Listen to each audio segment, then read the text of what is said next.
જય માતાજી મિત્રો. મિત્રો, બાળપણ બહુ નિર્દોષ હોય.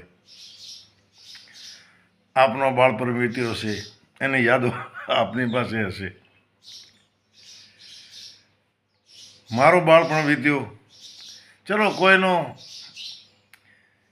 ગરીબામાં વીતતો હોય, કોઈની પાસે ભગવાન રાજી હોય તો એવી સગવડો હોય. મિત્રો, અમારા જમાનામાં યુનિફોર્મ નહોતો. જો કે કાળી ચડી ને સફેદ શર્ટ અને આવો ક્યારેક ક્યારેક હોતો, પણ એવો નહોતો કે યુનિફોર્મ પહેરીને કેમ ના, કારણ કે નીચે ધૂળમાં બેહવાનો. મિત્રો, નિશાળના અનુભવો છે ને, એ મારા જેવા ડોહા હશે 60થી ઉપર એ વટાવી ગયા હોય એમને અનુભવ હશે, 50વાળાને હશે, 40વાળાને હશે. જમાનો ધીરે ધીરે આધુનિકના તરફ જતો ગયો ને એમાં ફેરફાર આવતા ગયા. મિત્રો, ભગવાનને સાક્ષી રાખીને વાત કરજો. આપણને નિશાળમાં સૌથી વધારે આનંદ ક્યારે આવતો? હું ભાઈ મારી વાત કરું. હાલો, વાત કરતા હસવો આવે છે. સૌથી વધારે આનંદ ત્યારે આવતો જ્યારે કોઈ છોકરો નિશાળે ન આવે, માસ્તરો 2-3 દી સમાચાર મોકલે, છતાં ના આવે. પછી ભાઈ જે ખતરનાક ટોળી નિશાળની હોય, સ્ટુડન્ટ જે દાદા હોય, એ 8-10 છોકરા ટીંગા ટોળી કરવા જાય. મારે અત્યારે તો એ અધિકારી છે, હવે રિટાયર્ડ થયા, ટીંગા ટોળી કરીને લાવતા. એ અમારા મિત્રોને ઘણા બધા અધિકારીમાંથી રિટાયર્ડ થયા, અમને યાદ હશે. ટીંગા ટોળી કરીને લાવીએ, અને ટીંગા ટોળી કરવાવાળાને જે આનંદ હોય મિત્રો, એની શું વાતો કરવી. એમ થાય કે આજે તો કોઈ યુદ્ધ જીતીને જઈએ છીએ, અને અમારા સમકક્ષ કોઈક છે જ નહીં. આવો જ આનંદ આવે. અને મિત્રો, નિશાળમાં પછી અમુક ઘણા છોકરા એવા હોય. અમારે એક મિત્ર હતો, એનું નામ નથી લેવું. એ બેઠા બેઠા કોકને ગોદો મારે, ચાળો કરે, અને પાછો સાહેબ કને ફરિયાદ લઈને જાય. સાહેબ મને હાર્યું આમ કરે, સાહેબ મને આમ કરે. એટલે સાહેબ સ્વાભાવિક છે, થોડી ઘણી લપાટ મારે, કોણે ફરિયાદ કરી હોય ને એટલે ગુનેગારને. પણ હકીકતમાં એ જ અવળચંડાઈ કરતો, જેમાં પાકિસ્તાનવાળા હમણાં કેમ કરે રે અવળચંડાઈ. એમાં અમારે ભલજી પંડ્યા સાહેબ એક દી જોઈ ગયા, નજરો નજર. એટલે પછી ઊભો કરી, અને ભલજી સાહેબની મારવાની સ્ટાઇલ ધીમે ધીમે લપાટ મારતા, હાથ આ ઊંચો કરે એટલે ઓલું આ ગાલ બચાવવા માટે એકદમ એટેન્શનમાં ઊભો હોય ત્યાં આ ગાલમાં થપ્પડ પડે આવતી. આ અમારે ભલજી પંડ્યા સાહેબની સ્ટાઇલ હતી.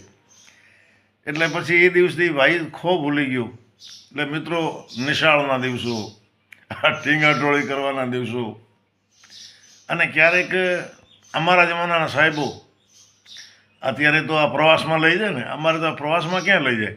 પછી ક્યારેક સાહેબ અમને ઉનાળામાં પીલું ખાવા લઈ જાય, કારણ કે મોવડી હોય ને સાથે, પછી છોકરા નીકળે.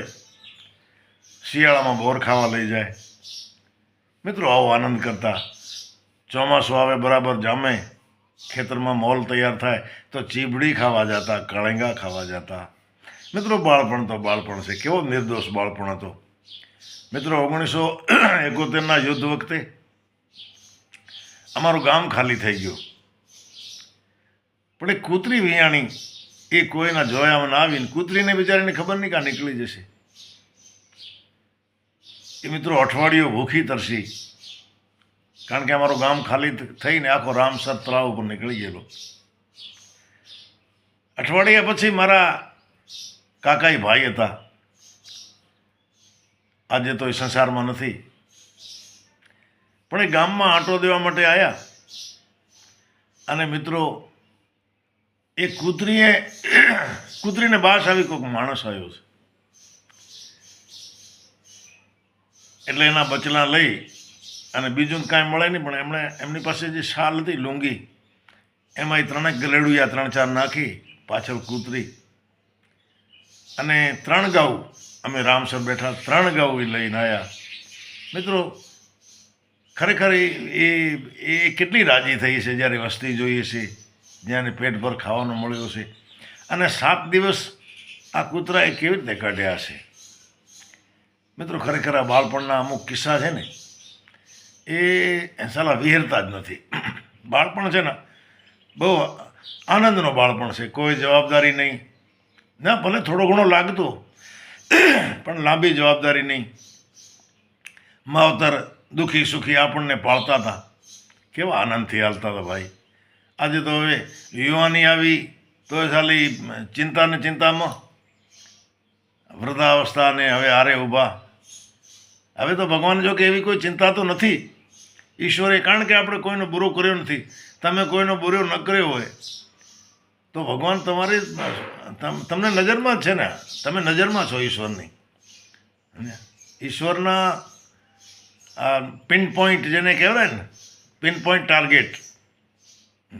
આવા જે જુલ્મીઓ છે ને એને નિશાન તો તાકીને જ ભગવાન મારે એને ખાલી જાય જ નહીં.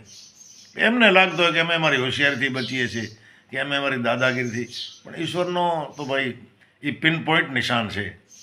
સારા માણસ માટે પણ સારું આવશે એ પિન પોઈન્ટ, અને ખરાબ જેણે કૃત્ય કર્યા એને મોડો વહેલો એ તો ફળ મળવાનો છે. તો મિત્રો એ બાળપણની વાતો, બાળપણની નિશાળ. ક્યારેક ઢોરા તો જો કે અમારી પાસે 71માં ખાસ હતા જ નહીં, કારણ કે જે હતો એ બધો વેચાઈ ગયેલો અને પાકિસ્તાનથી પહેરા કપડે આવેલા.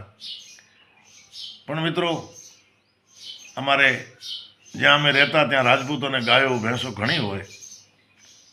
એમના ઘરે છાશ લેવા જઈએ રજાના દિવસોમાં, નિશાળ ચાલુ થાય એનાથી પહેલાં.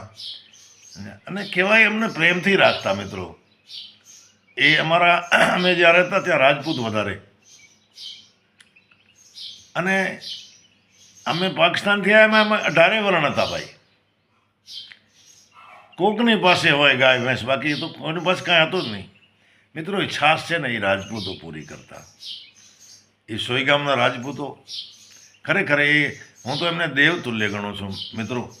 કેટલો બધો એમણે વેઠ્યો 9 વર્ષ માટે, અને અમુક તો હજી બેઠા છે મિત્રો. પણ 9 વર્ષ તો જબરદસ્ત શરણાર્થી કેમ્પ હતો. એને ઈંધણા, બળતણ, છાશ, કોઈ ખેતરમાં કોઈ વસ્તુ, ગુવારફળી, કાળીંગા. મિત્રો એ તો એ સોયગામવાળા બેઠે. એટલે સોયગામનો બાળપણ અને અમારી જ્યાં જન્મભૂમિ મારી ત્યાંનો બાળપણ, બહુ આનંદ આવે, બાળપણ યાદ આવે. તો મિત્રો આજે બાળપણની થોડીક વાતો શેર કરી. એમાંય આ છોકરાઓની જે ટીંગા ટોળીવાળી છે ને, મને બહુ હસવું આવે. તો મિત્રો આપે પણ બાળપણ માણ્યો જ હશે અને બહુ આનંદથી માણ્યો હશે, તો કોમેન્ટ કરજો. જય માતાજી.